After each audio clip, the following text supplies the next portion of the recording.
Victorian roofing sheets. Welcome to Everite's Victorian roofing sheets installation guide. Our step-by-step guides are easy to understand and share all you need to know to install our products safely and efficiently. If you need more assistance, please remember that your Everite sales office or call center is always available to advise you. Please consult our brochure for more details or visit our website on www.everite.co.za. Walking on the roof is unavoidable, so please use duckboards to avoid damaging the roofing sheets or yourself. In areas where duckboards have not yet been laid, be sure to walk above the purlins, not between them, and for better grip, wear soft-soled shoes. We are going to use standard industry terminology throughout our installation guide. If any of the words are unclear, please hop onto our website www.everite.co.za for a full glossary of terms. Right, now you are ready to install Everite's Victorian corrugated roofing sheets. The roof structure must be carefully examined. You need to check the readiness for sheeting, the expansion joints and purlin spacing.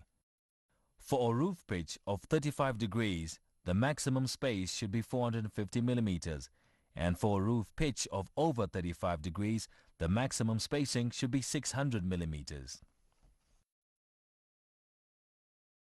Then make sure that the tops of purlins or sheeting rails are aligned. Make sure that the butt joints of purlins are staggered on rafters.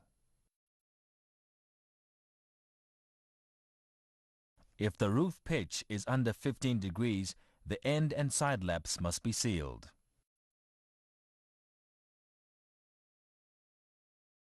When determining the direction in which the sheets are to be laid, it is important to bear in mind the direction of the prevailing winds and rain. Now, where do you start? A quick check to determine the width of the roof against the cover width of the sheets will determine the correct starting point. Mark it on the purlin. Overhang. Measure 50 millimeters away from the rafter end.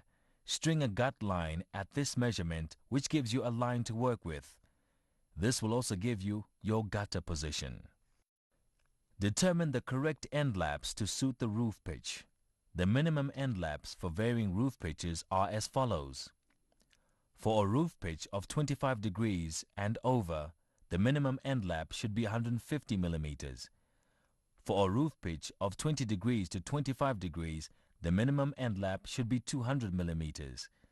For a roof pitch of 15 degrees to 20 degrees, the minimum end lap should be 250 millimeters.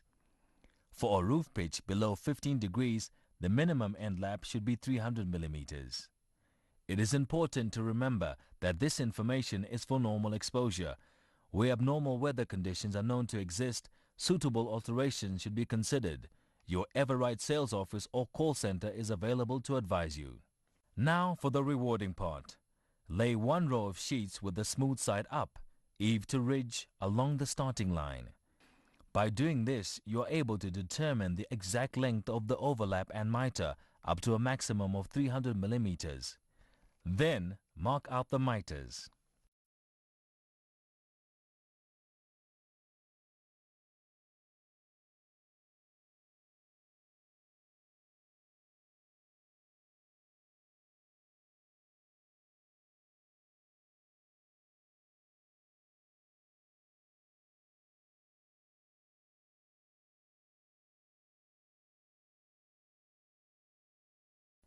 Now it's time to lay and fix the first row of sheets from eave to ridge along the starting line.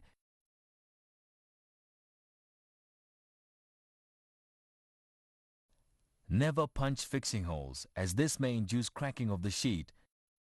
The fixing bolt must be tightened just sufficiently to seal the washer over the corrugation and to allow for slight movement in the substructure.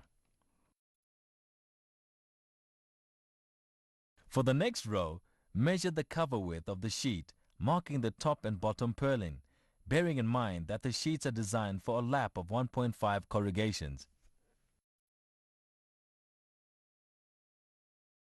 The sheets should now be laid in even rows, ensuring that the corrugations on both sides of the roof slope are in line. Fix at laps, eaves and ridge and only on every second purlin for purlins at 450 millimeters. Fix at laps, eaves and ridge and on every purlin for purlins at 600 millimeters. Do not fix at the side laps. Fix 2 screws per ridge. Make sure not to fix through side lap of sheet.